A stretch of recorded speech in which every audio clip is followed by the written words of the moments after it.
Almost 2 million Americans suffer from traumatic brain injuries each year. With little medical therapy available to treat these injuries, patients often suffer long-term disability or death. But now there's a promising new treatment. For more insight, we're joined by Dr. Don Stein, professor in emergency medicine at Emory University.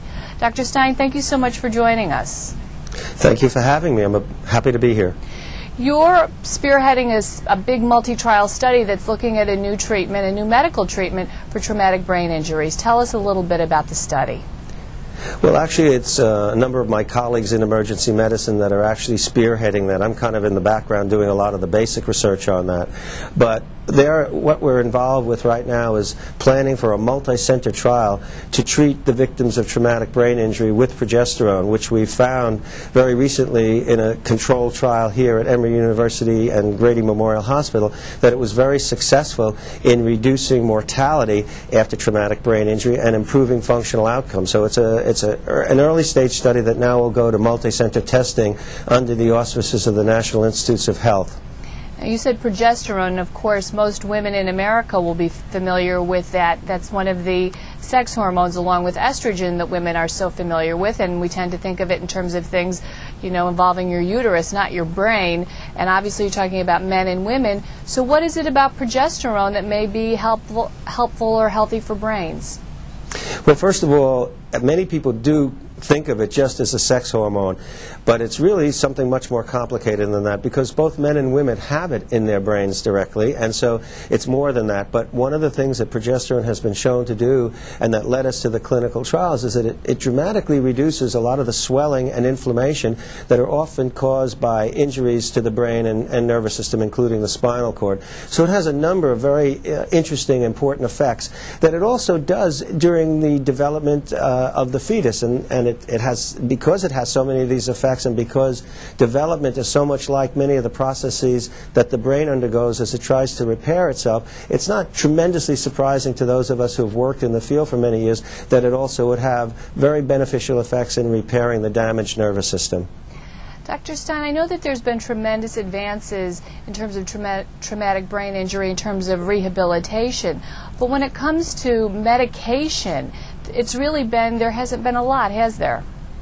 No, as a matter of fact, the progesterone trial was the only successful clinical trial in the last 40 years. And what we try to do is preserve a lot of the nervous tissue so that when the patient does come to rehabilitation, those therapists will have a lot more to work with. The more nervous tissue that you can spare and that you can save and that you can help regenerate, the better off the therapy will be and the better the outcome, the functional outcome will be. So that's our goal.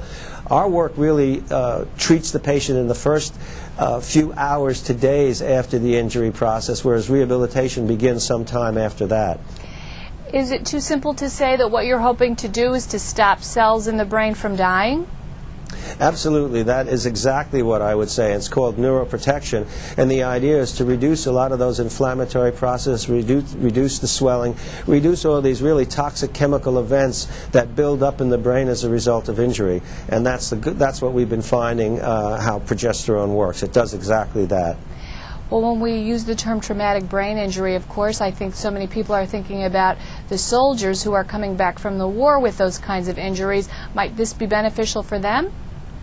Well, that's what we're thinking. Obviously, the kind of concussion injuries that our troops are experiencing due to these improvised explosive devices are somewhat different. But right now, their injuries are often very devastating, and a lot of it results in very substantial swelling, which is exactly where progesterone shines. So there's every reason to think that if we could work with the Department of Defense to develop an effective field treatment, it could be very effective. And we're also finding, I might add, in our preclinical work in the laboratory, that it seems to be very beneficial in treating certain types of ischemic stroke.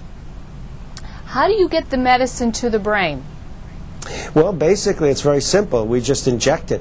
In the case of the clinical trial that we've used, it's been given intravenously for only 3 days, beginning within 6 hours, more or less, after the injury has occurred. Other people have been using it simply by injecting it intramuscularly, and it seems to work in those conditions as well. What about side effects, especially for men? Well, that's an interesting question. First of all, progesterone doesn't have any of the effects on secondary sexual characteristics that something like estrogen might have. You know, one of the things that happened in the study that we did here at Emory was that the National Institutes of Health appointed what's called the Data Safety Monitoring Board. These are a group of experts from outside of Emory University that was selected because of their knowledge of traumatic brain injury to look for any possible serious adverse event. And fortunately for us, there wasn't a single serious adverse event attributable to the progesterone treatment in any of the patients given the hormone, which was very, very exciting and encouraging.